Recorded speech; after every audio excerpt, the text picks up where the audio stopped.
беріле береді дейді. وَمَا كَانَ عَطَاءُ رَبِّكَ مَحْظُورًا. Алла тағаланың бұл дүниеде беретіні бөліп жармайды дейді ешкімді. Осы жерде адам алданады. Көрдіңіз бе? Беріліп жатқаннан кейін ойлайды, мен сүйікті құлмын деп.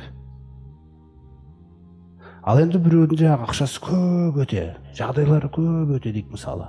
Алланы мойындамайды. Бірақ кеп жатыр дүние, кеп жатыр дүние, кеп жатыр дүние. Егер Құранға қарамасақ біз білмейміз. Алла тағала не істеп жатыр? Неге бұлай болып жатыр деген нәрсе. Құран айтады: "Ла яхсабанна аллазина кафару аннама нумли лахум хойрун ли анфусихим." Ол анау ақыретте де Алланы да ақиқатты мойындамайтындар ойламасын дейді.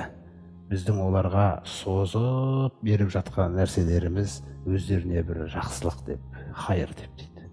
Не үшін сонда? Иннама нумли лахум лияздаду исма. Біз оларға жағынан беріп жатқан себебіміз, мақсатымыз дейді, күнәсін арттырбасын деп отырық дейді. Қараңыз. Валаху азабун мухин. Осы дүниеде сол мал, дүние арқылы ол үрледі дейді адал ол. Үрлетті не бір абырой бедел адамдардың арасында, Алланы танымайтын адамдардың арасында кәдімгідей өсиет, атағы, былай несі. Сосын оған қияметте қорлайтын азапты дайындап қойдық дейді. Көрдіңіз ғой. Сондықтан біліңіз, егер Алла тағала сізге бірдеңені бермесе, ол тек сізді